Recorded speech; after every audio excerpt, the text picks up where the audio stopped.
Welcome everybody to reInvent. Welcome to Las Vegas. This is actually my first time here. I feel a little bit like a fish out of water, having grown up in Seattle. This is really dry, so excuse me if I have a dry throat or sound a little funny. My name's Trevor Rowe. I work for Amazon Web Services. I'm on the Tools and SDKs team. I spend a lot of my time maintaining the AWS SDK for Ruby, which some of you may or may not have used. And then I also, well, there's other things that I work on there too, but this is one of the projects I really enjoy. Working at Amazon, I came to Amazon about 2 years ago. It's been a lot of fun. I've enjoyed my time there. It's challenging. I took the job because I enjoyed Ruby, I enjoyed working with AWS, and I felt I was a good fit. I also feel like I'm uniquely qualified. Running a open source project is it's a lot of managing chaos, and I'm actually, I say I'm uniquely qualified because I'm the father of 5. So these are my kids. The youngest is actually 2 weeks old, so I'm really proud of them. So they all say hi. So let's go back to the presentation here. Oh. There's a little bit of lag. Okay. So actually, this was the picture I had included in my slides initially, and so obviously I've got an updated picture. So the AWS SDK gem, it's available on Ruby Gems. It's also available on GitHub. It's an open source project. You're welcome to download it, fork it, make any changes you want to it. We gladly accept contributions, pull requests at GitHub. It's been out for a little over a year. It came out of June of 2011. At launch, we did not support very many services. Being a new SDK, we're trying to just get our feet wet. Whoa, goodness. That really just jumped ahead. So initially, it supported 5 different services. You can see there. What services it supported then is not really important. We now support quite a few more. And even those listed under public preview, only Amazon Glacier is not released today. So we're quickly including additional support to the AWS SDK.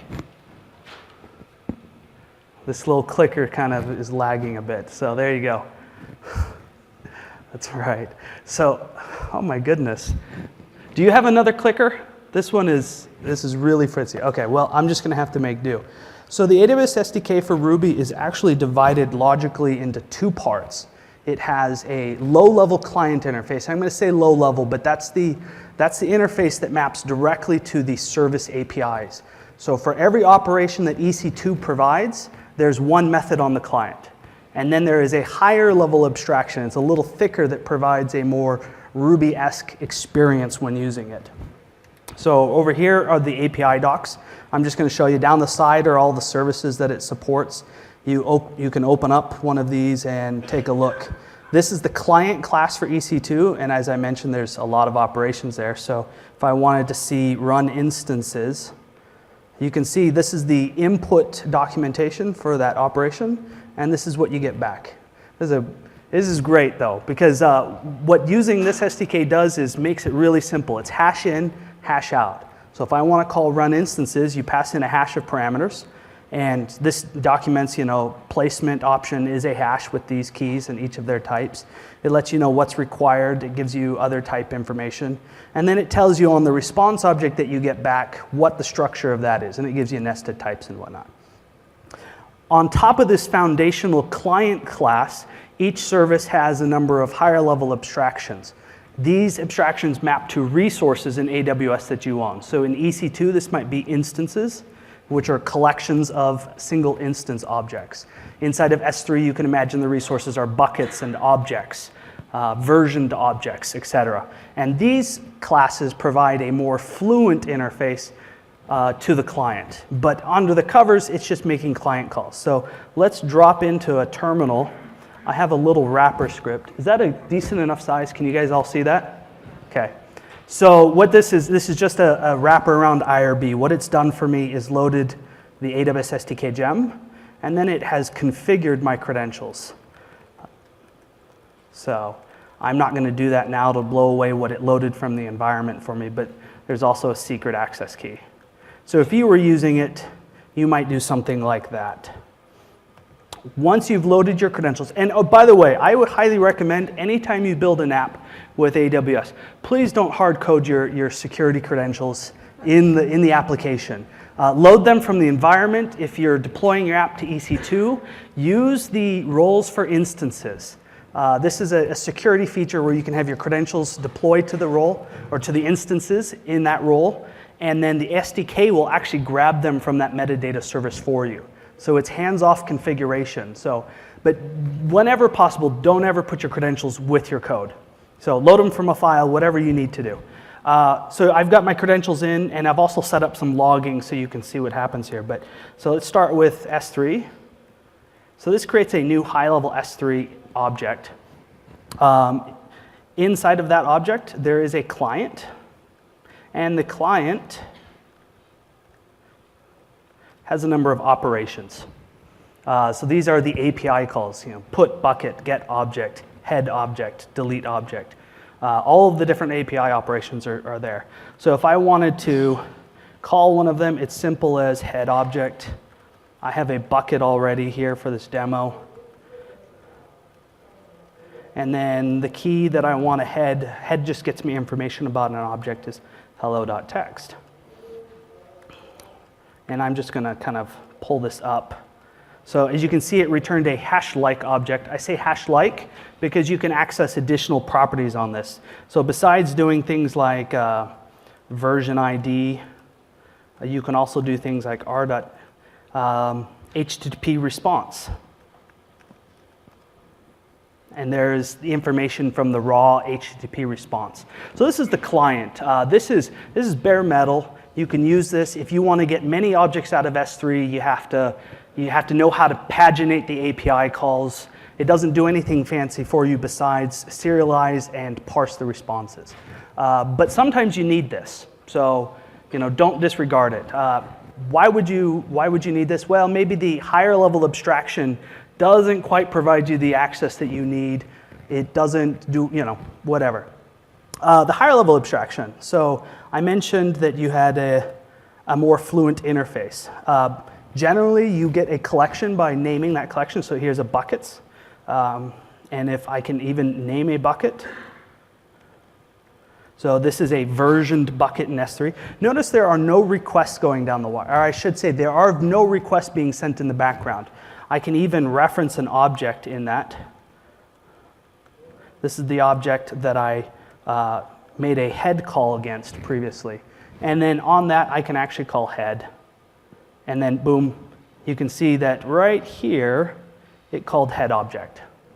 So you can do other interesting things. Does anybody here in the audience know how you would get the number of objects in a bucket? Anybody? Like count the number of objects in a bucket. Well, the short answer is S3 doesn't have an API call that does it for you.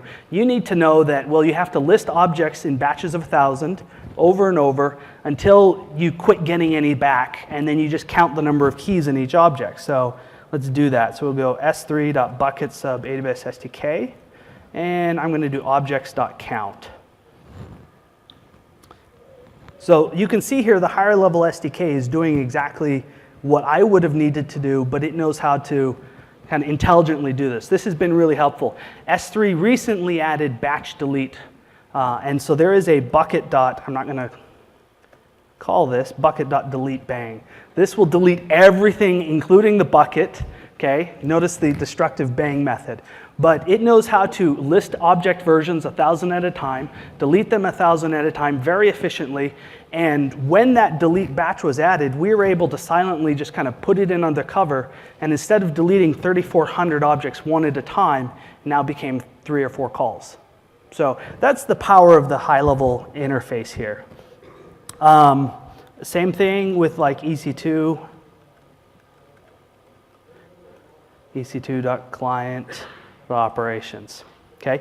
And with EC2, I can do ec2.instances.map ID.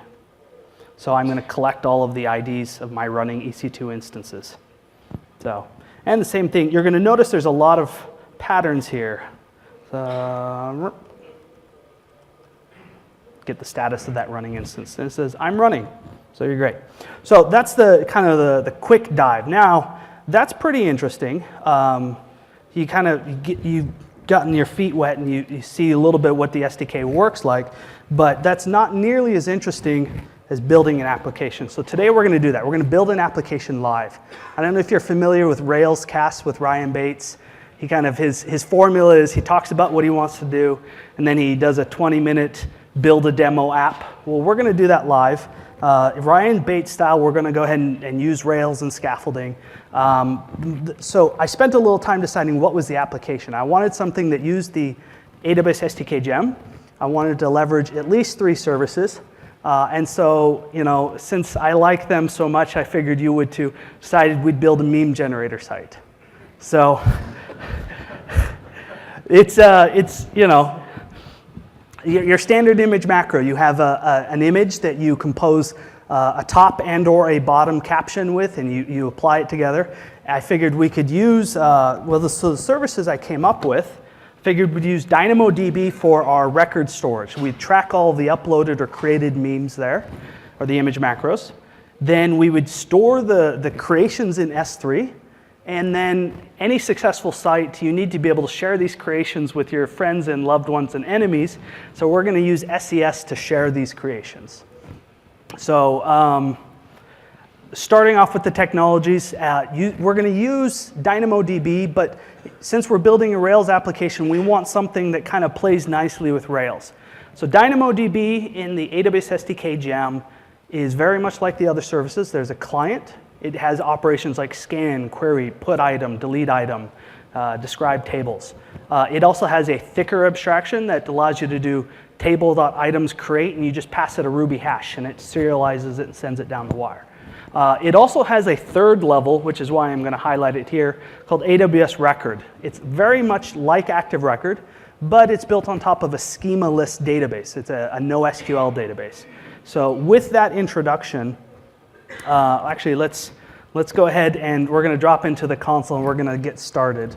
So, exit out of here. I'm really creative with names, so here you go. A little humor for people who've been using Rails for a long time.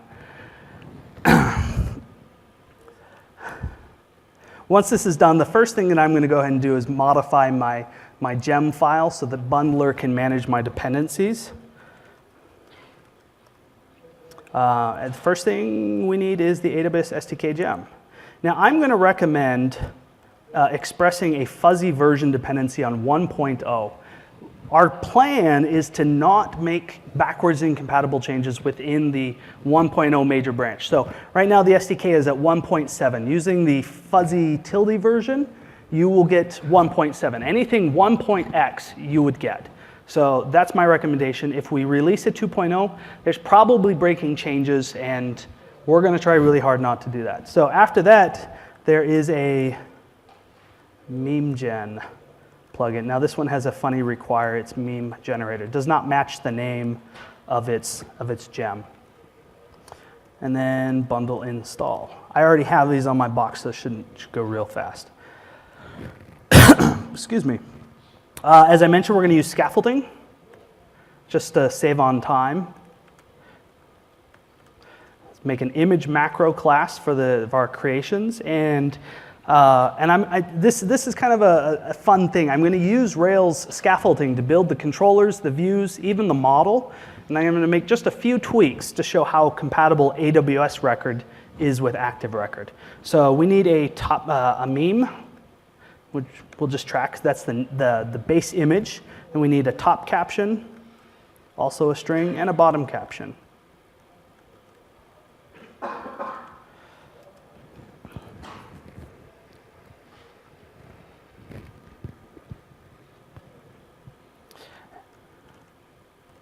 So there's our created model. As I mentioned, Dynamodb is a schema-less, no SQL database, essentially.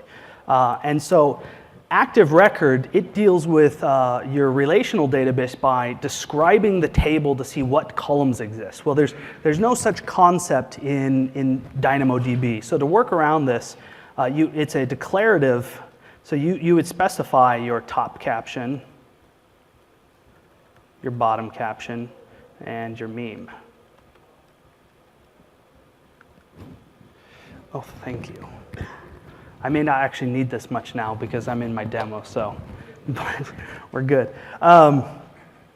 So now we've got our declarative things. There are other types. There are Boolean attributes, integer attributes, float attributes. And what those are going to do is they're going to serialize them intelligently into Dynamo. If Dynamo doesn't have a native type for what you want to store, it comes up with a useful, for example, Boolean. It stores it as a 1 or a 0. So very much like Active Record. At this point, let's open up our views. Oh, thank you. I will get back to that. But you're right. I need to change that to AWS Record. And I want to change this to a select. So the meme gen plugin gives me a list of the available memes to use as a source. Thank you for that. Now, AWS Record has multiple backends. Before DynamoDB existed, AWS Record only supported SimpleDB. So this works with SimpleDB. However, I'm going to use the hash model. So there's AWS Record model and AWS Record hash model. Model is the legacy one that works on top of Dynamo or SimpleDB. Hash model works off top of Dynamo. I think I said that right. So app controllers, image macros. I'm not going to touch anything here. So the finders basically work the same way. You can find by ID. You can dot all things. You can dot each. There are a number of different finders. Interestingly, you'll notice here if I open up app views, image macros, form, it says if image macros errors.any. So it also adheres to the same errors interface validators. We'll play with that in a minute. So I'm actually going to prepare to run this by removing the public static index file and then editing the routes file. Image macros, index. And then one other thing. You got to do your migrations. So this is where one of the notable differences are.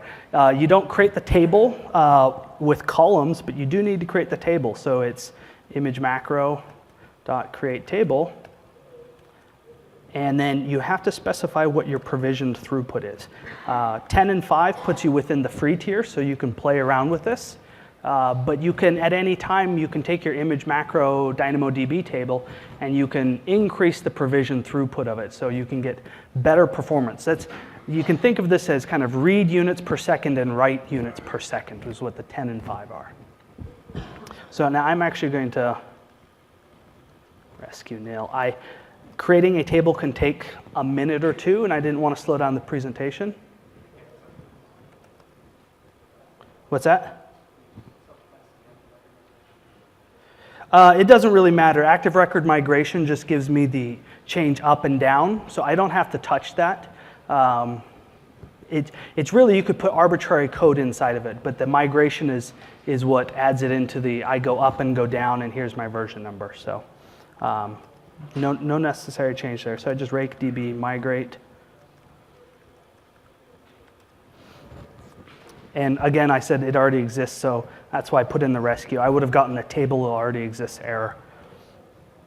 So at this point, let's Rails start the server. And I've got an open window here. And there we go. It's not real exciting. There's only 3 properties. We're going to pick a dog, and we're going to say top, bottom. I'm going to go ahead and create the image macro. As you might expect, it keeps track of that data.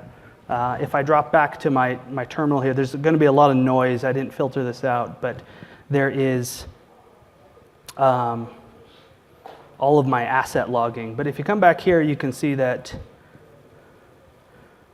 there's my show action. So here is my create. So call to create passed in parameters, and you can see that it called Dynamodb put item with all of that information. So it went ahead and graded me a unique UUID, which is now my record ID. That's automatically managed for me, and there's the rest of my attributes.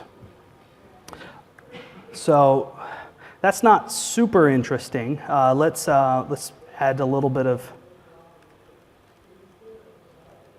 let's add some validations. So any good macro must have an image.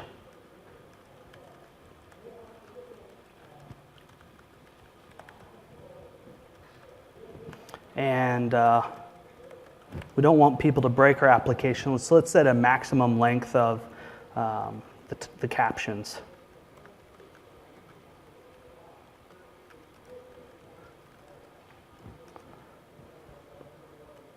There we go. So these are the same validators. It's worth noting, though, this expresses no dependency on active model or active resource. There are some interesting problems using those validators provided there. Anecdotally, they do not work with set attributes.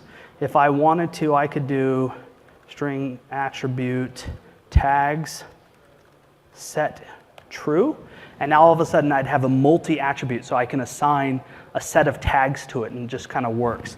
But it's difficult to use the built-in Rails validator methods on those because they're not set or multi-value aware. So while these are compatible, they actually share no code, which is, as a byproduct, you can use this in a Sinatra app and you're not loading active model and active resource. So, and once we've got that, we can go back to our application. If I tried to, oops,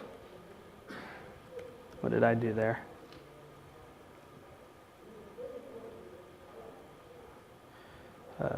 Validates length of, is it within? I apologize.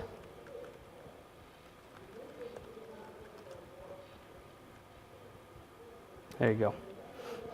So if I was to blank that out and put in a really long one, I don't know if that's long enough. Yep. Meme is not in the included list and top caption is too long. So just kind of drop in and work. All right, so that's kind of the quick DynamoDB. You could do all this yourself using the lower levels of the SDK, using calls to put item, but this gets you all kinds of fun things. It gets you dirty tracking. So if you update only one property on a record, it's going to do a more efficient call to put, and it's going to use less of your write operations. It's going to also provide you validations and a number of different things. Object naming, these work with the Rails routes and et cetera. So let's augment this a little bit by adding S3 support. So we need to composite the image and we need to persist it in a durable storage place. S3 is a great choice for this. It is low cost, affordable, durable storage. If I'm running a fleet of my image macro websites, I don't have to worry about, is that file on this server's disk or is it on that one, or about making a shared drive for them to all to access. S3 kind of solves that problem. So in order to do that, we need to add in a couple hooks. Now there are definitely room for improvement on this gem. You'll notice I did not do after save, before save, etc. And so I'm just going to have to kind of hook into save. So if it's valid, then I want to create a source is the meme. So I'm not expecting you to know the meme generator plugin, but meme generator dot meme paths for the meme, and then we're going to actually generate it.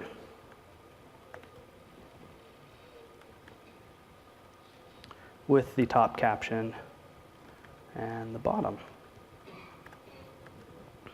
At this point now, we've got the path, or source is actually a path to a file on disk, that image. And so I'm going to just drop into S3. That bucket already exists. You'd normally create this bucket out of bounds in your application. You wouldn't want to create it while your application was running. Objects, and I'm going to use the object's unique ID to store it. and I just pass a reference to the file. Now I have a delete down here. Good application cleans up after itself. And so now I've got a little bit of code that I want to share this path to an object. So I'm going to just create a method.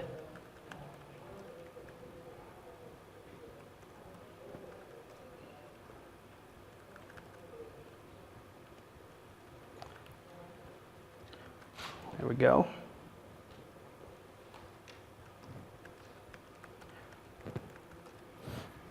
And now after we delete the record, delete our object. This should work.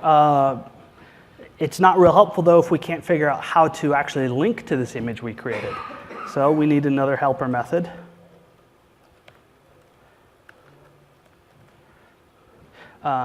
So you've got a few choices here. If I were to put public URL, okay, so there's URL for. So the default behavior with any object you upload to S3 is to protect it so that nobody else can access it. And this is fine. We can go ahead and stick with that default behavior. But that means when we want to link people to it, we have to give them a pre-signed URL that's going to expire at some time. And I would do this with URL for read. I can pre-sign a put or a delete URL also. And I can also specify how long it expires in a number of seconds. So it's good for 1 minute. But that's not nearly as, I mean, a popular meme generator site, you want people to link to images and they're always accessible. So I'm going to use its public URL, which will not work until I specify that that file has a public read ACL. ACL is an access control list. It's what, you know, public read, private, you know, there are a number of canned ACLs.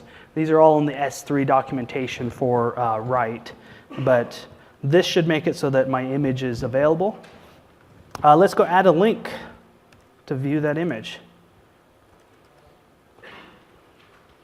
We don't want to bore people with text.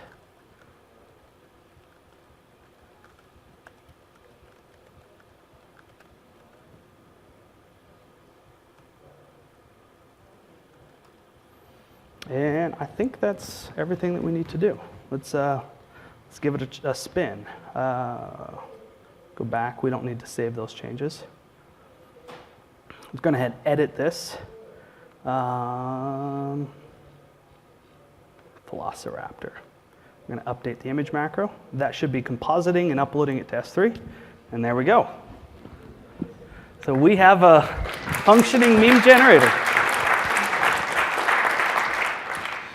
So right now we're using S3, one of my favorite services, and actually at the keynote today, I don't know if everybody caught this, they reduced the prices by almost 25% across the board.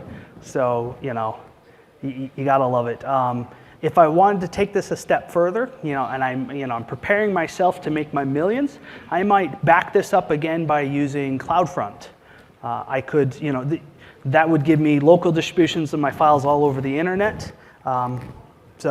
So there we go. We got Dynamodb and S3. So let's move on to the next part, simple email service. Now, why would I want to use simple email service? Couldn't I just use SendMail? Well, I'm going to deploy my application to S3, and I want to leverage the S3 or to EC2, and I want to leverage the AWS ecosystem. SES is a great tool for sending emails inexpensively. It can deal with attachments. It can do all kinds of fun stuff. Some things you should be aware of when using S3. Let's bring up the console.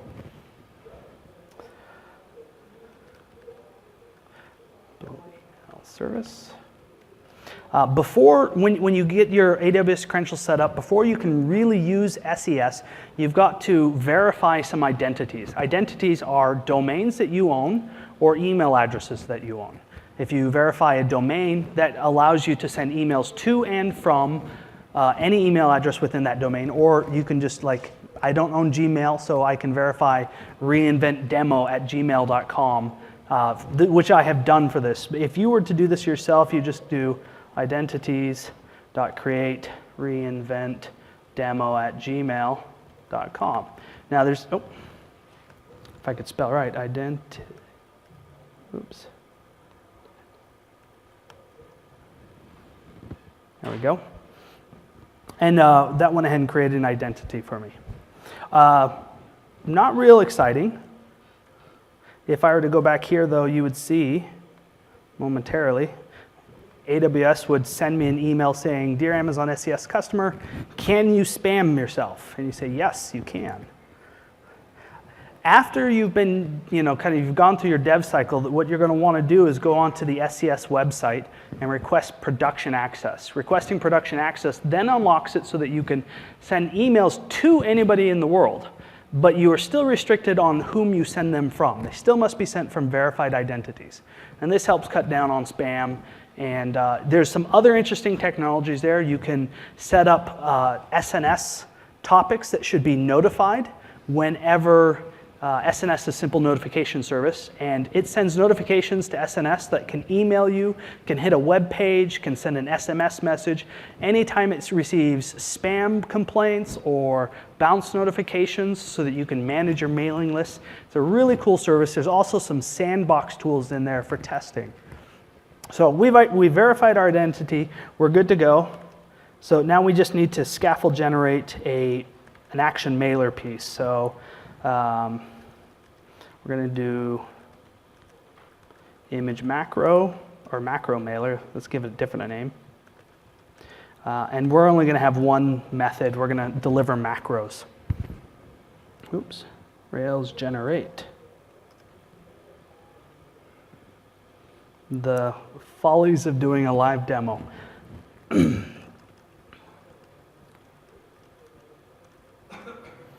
So for this demo, I'm only authorized to reinvent demo gmail.com. And I'm not going to spend the time to build a form where you can collect your friend's email address and send it to him. For now, I'm just going to hard code who we're sending it to. We're going to send it to reinvent demo. What's that? Oh, thank you. Yep. In order to deliver a macro, we need an image macro, and we're going to capture its URL.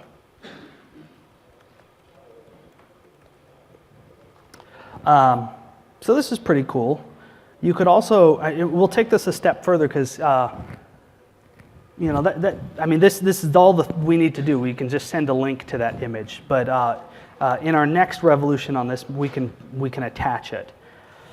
Next thing you need to do is configure Rails to use Action Mailer. SES is pretty easy to use, but we want all the fun integration. So we're going to configure application. Config Action Mailer. Delivery method. This is what you normally would pass in here, something like SMTP or send mail. We're going to turn it up to 11. Amazon SES. And this is going to then load my credentials and use my SDK that I've specified in the gem file, and it's going to go ahead and send email through SES. So before we can actually test this, we're going to have to add a controller action that's actually going to trigger the delivery and then a link somewhere in our view. So image macros, let's add it to the show page.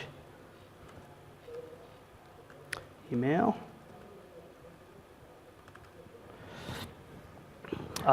We need to add a route for that.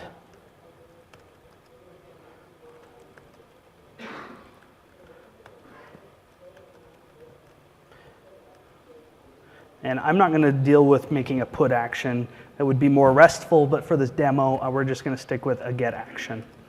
And app controllers, image macros, def email.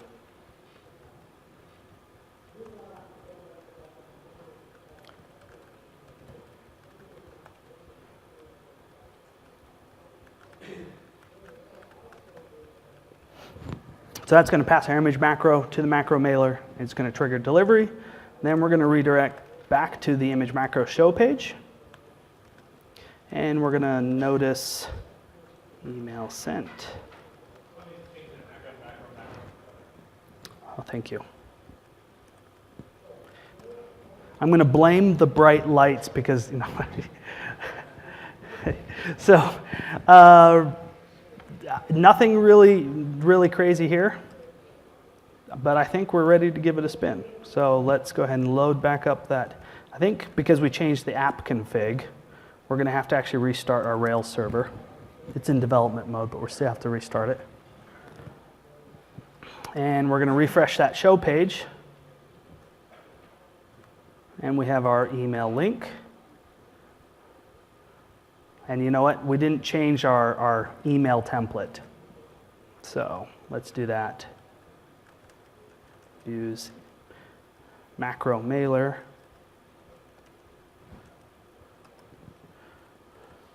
We have no.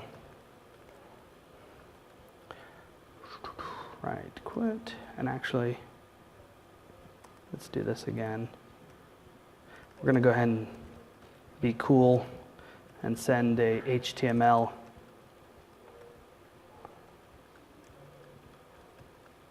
email along with it.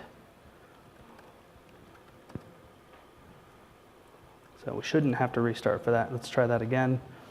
Should come back, say email sent. We have 2 emails waiting for us. There we go. So this under the covers is just using the AWS SDK's simple email service, and then it has a method, send email. And you just pass it text, HTML, recipients, and it just kind of works. And all this has done is hooked into the Rails action mailer interface to send it as a delivery method to proxy that through that method.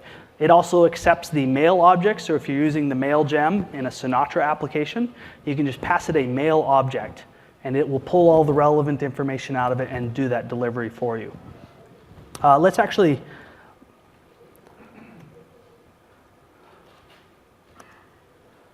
spice this up a little bit. This isn't as cool as it could be. I mentioned earlier that we're going to want to add the attachments.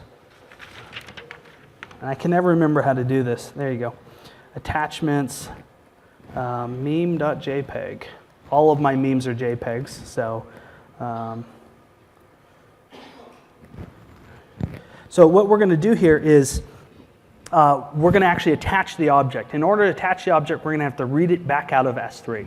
So let's just do that. We're going to do, I'm going to shorten this to macro.s3 object. That's the helper method that gives us back our S3 object, and we're just going to read it straight out. And that'll pull down its binary data into memory. If these were large objects, that would be a really bad idea. You would want to, you could do something like this. You could do file.open some path to a file. For write binary, do file. I know I'm missing that piece there. And then you do file.write. Well, S3 object dot read do chunk.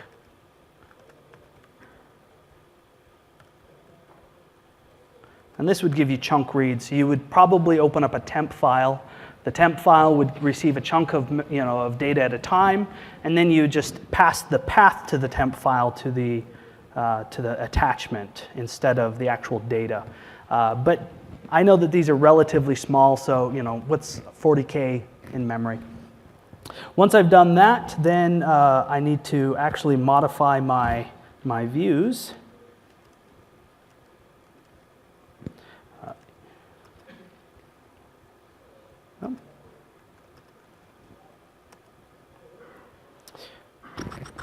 And this now becomes attachments meme.jpg.url.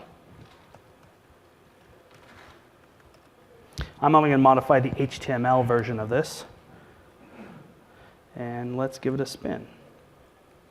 Send it one more time. So we've got an extra call happening. It's downloading it in the background and sending it. Coming back over here, should have a new one. There we go. I did not have to, show linked HTML images. It's just part of the payload now as an attachment. So it works really nicely. you can do some really fun things using the AWS SDK for Ruby, but I know there's a question on every one of your minds, and I'm surprised nobody has yelled at me about it yet. What about the tests? Okay. It can be an interesting challenge to test an SDK against a live service. So there are a couple of helps. I'm kind of running short-ish on time, so I'm going to summarize these 3 different ways. There is the easiest and arguably one of the more powerful ones is to use staging credentials. So you have your AWS account credentials. You can very easily set up another account. You can even limit the scope of what the credentials that you're going to use for testing can do. But the benefit is it's going to be hitting a live service. Using a different account isolates your production data from your staging data. They can't interact. You get real results, high confidence. It's very easy to do. It's just a different set of credentials. There are some cons. It may cost you money. If your testing does not fall within the AWS free tier, you're going to incur charges. It's going to be slower. It's going to require an internet connection. It's more difficult to do when your developer's on the bus. So there's that approach. There's something that a lot of people don't know. We use this very extensively to test our high-level interface. It's called AWS.stub, and I'm just going to show you this real quick. Oh, it's a stub bang. And now, actually, let's do a EC2. What's that? Oh, thank you. Is that showing up now? All right. EC2.client describe instances. Now, you remember I did this earlier, and I think I had, I don't know, it was like 14, whatever instances running. Boom. Came back. Reservation set is empty. I have no running instances. What this does is it uses its knowledge of what the responses from AWS should look like, and it stubs them with empty responses. So things that should be arrays always come back as an empty array. If it's a date, it's now. If it's a number, it's 0. Yes? Oh, I'm sorry. AWS.stub. That was before. So that configures my AWS config to use a stubbed client. And so there's actually a description shipped with the SDK of each input and output, what they should look like. This short circuits the whole HTTP round trip, and it just gives you an empty response. Now, this isn't real useful if you need to make stateful calls where you need to carry state from one to the other. In that case, you would end up doing things like ec2.client.stub for, describe instances. And this is going to return you the stub. Stub.data sub reservation set. And I'm just going to change its type. Now when I call my describe instances, it returns my stub. So you can create as many stubs as you want. You can use your testing framework to set up state of, when I call this, I should get back 5 instances. When I terminate one and I get back 1, then the rest of your application can be tested. You could load this data up from fixtures to stub with, there's a bunch of steps. The next, is that going to work? The next one is using a gem like VCR. So AWS SDK for Ruby does use NetHTTP as its default HTTP handler. This makes it very easy. So I have a sample here before I run out of time that uses NetHTTP.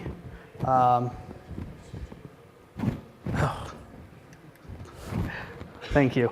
Switching back and forth. And this is a bit of a contrived example, but you'll notice I'm loading the AWS SDK, test unit, VCR, and then logger just so you can see what's happening. And I'm doing a whole bunch of things. I'm making a test call, creating an item, asserting that that item now has the attributes I created, and then I delete the item. By wrapping this in VCR, it's going to record my HTTP requests, and then it's going to save those inside of fixtures or wherever you point it to. In this case, the next time I run that test, so if I actually Ruby this should actually, just once it loads, I don't know why it's hanging right now. There we go.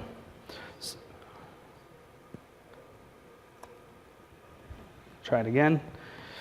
And you'll notice that the logger outputs things like delete item took 2 milliseconds because there was no round trip HTTP request. It was stubbed. So it was handled by VCR. So those are some testing strategies for when you build your applications, staging credentials, or using AWS Stub if you're using this gem, or you can use something like VCR. So anyways, this is the AWS SDK for Ruby. It's maintained by myself and Lawrence Segal. He's actually in the room, I think. He's over there. Everybody say hi. He's a new AWS member, and he's super awesome. So if you see him, shake his hand. We're really excited to be working on this. It's it's really fun to run an open source project. But what's next? If you want to contribute, we gladly accept contributions. You'll notice in my demo, I had to manage uploading a file to S3 from AWS Record. It would be cool to integrate that with Paperclip or to add active record-like associations so that an image macro can have many comments. We can always thicken our abstractions by making more helper methods that do meaningful work. And then, of course, there's bug fixes, I'm not ashamed to say it.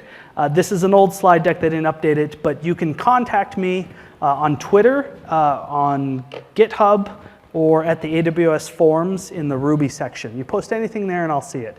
And I'm generally really quick to respond, so if you have questions, feedback, you can also open a GitHub issue or a pull request, and I try to stay on top of those. So does anybody have any questions?